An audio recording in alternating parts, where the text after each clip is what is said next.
आप अनुष्ठान करता है। समस्त लोगों का ऐश्वर्य पाने के पश्चात वह मंत्र को सिद्ध करने वाला पुरुष यदि पुनः 5 लाख जप करे तो उसे ब्रह्मा जी का सामीप्य प्राप्त होता है।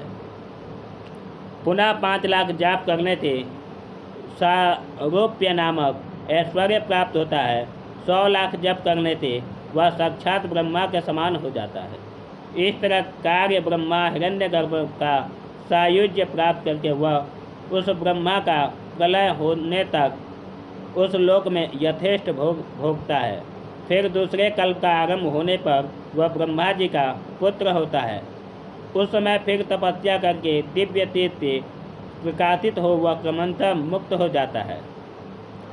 पृथ्वी आदि कार्य स्वरूप भूतों द्वारा पाताल से लेकर के सत्यलोक पर्यंत ब्रह्मा जी के 14 लोक क्रमशः निर्मित हुए हैं।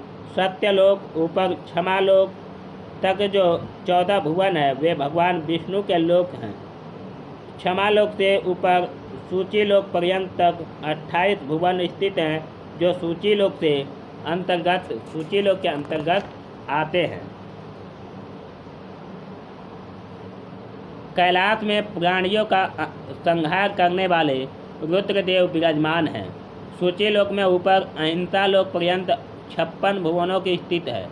अहिंसा लोक का आश्रय लेकर के जो ज्ञान कैलाश नामक नगर शोभा पाता है उसमें कार्यभूत महेश्वर सबको अदृश्य करके रहते हैं। अहिंसा लोक में अंत में काल चक्र की स्थिति है। यहाँ तक महेश्वर के विराट स्वरूप का वर्णन किया गया है। वहीं तक लोगों का तिरोधान अथवा लय होता है। उसे नीचे कर्मों का भोग है और उससे ऊपर ज्ञान का भोग है। उसके नीचे कर्म माया और उसके ऊपर ज्ञान माया है। अब मैं कर्म माया और ज्ञान माया का तात्पर्य बताता हूँ। माँ का अर्थ है लक्ष्मी। उससे कर्म भोग याद प्राप्त होता है, इसलिए वह माया अथवा कर्म माया कहलाती है। इसी तरह माँ का अर्थात लक्ष्मी से ज्ञान भोग यात अर्थात प्राप्त होता है, इसलिए उसे माया या ज्ञान माया कहा गया है।